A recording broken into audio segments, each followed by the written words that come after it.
Okay, so hello. This is our interview to our farmer. Our first question is, what made you want to become a farmer? Well, to be honest, ladies, I wanted to become a farmer because I was a chef at first, and I didn't realize how much um, the good, the food have been degraded, and because I wanted to feed my family healthier and to save money at the grocery store. That's the most important part.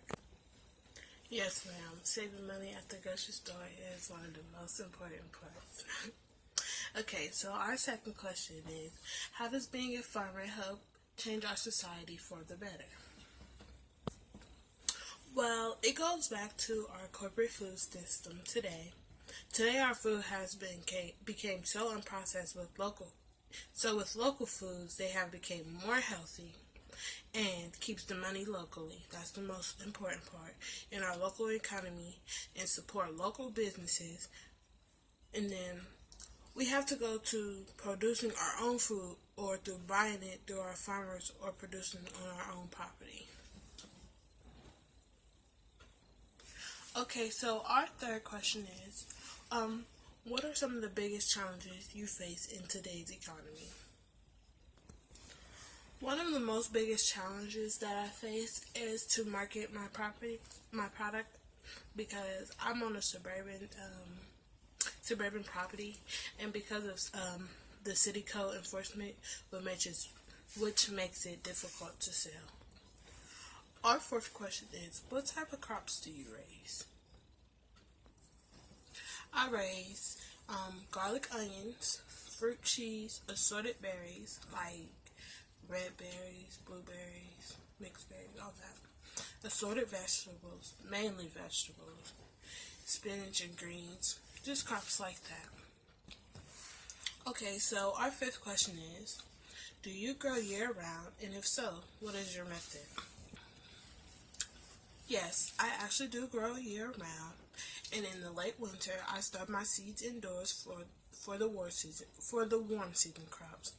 And in the spring, I transplant outside to my raised beds, and then in the late summer, I start my cold season crops outdoors.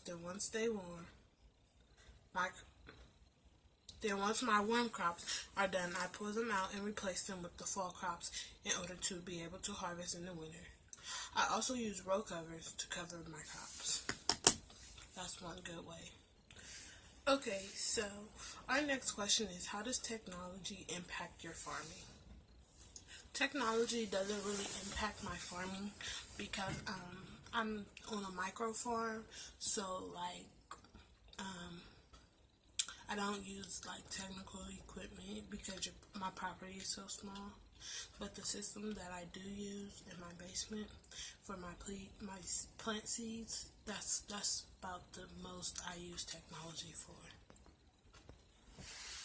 Okay, that's good. How do you feel about GMO produce? I am very strongly against GMO produce. I think it is a disaster. It has disastrous consequences on our health. It has been very harmful to family farmers. It also pollutes our crops, as well as the genetic seed can be mixed with their own crops if blew on the field by wind.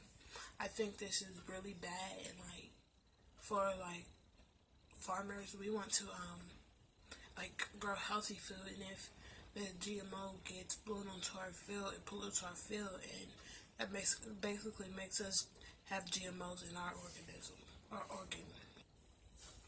Okay, so are you a certified organic farmer? If not, why? No, I am actually not a certified organic farmer, and I can tell you that because of the fact that I live in a residential area, and the neighboring chemicals can contaminate my crops, and I do not want that to happen. Yes. What are the benefits of growing fresh produce locally? Um, well, I believe it keeps all of our money in the local economy, and it provides healthier produce that is fresher. So, would you recommend more people to become farmers? Yes, because it's a very huge growth industry, and I believe it's too expensive to buy produce at the grocery stores. But it also goes back to understanding the challenges and difficulties of making a living when you're a farmer and like growing crops on the farm and stuff like that. Well, that was the last of our questions. We very appreciate you for coming out and taking your time out of your day to answer our questions for us and help us with this project. Um, Thank you for doing this, and we hope to continue working with you in our class with other projects that we have. And thank you once again. Thank you, ladies, for using me. I really enjoyed doing this. You guys have some great questions. If you need anything else, please feel free to let me know. I enjoy working with you guys, and I hope to hear from you guys again. I hope you guys do well in this project. Thank you. Have a nice day.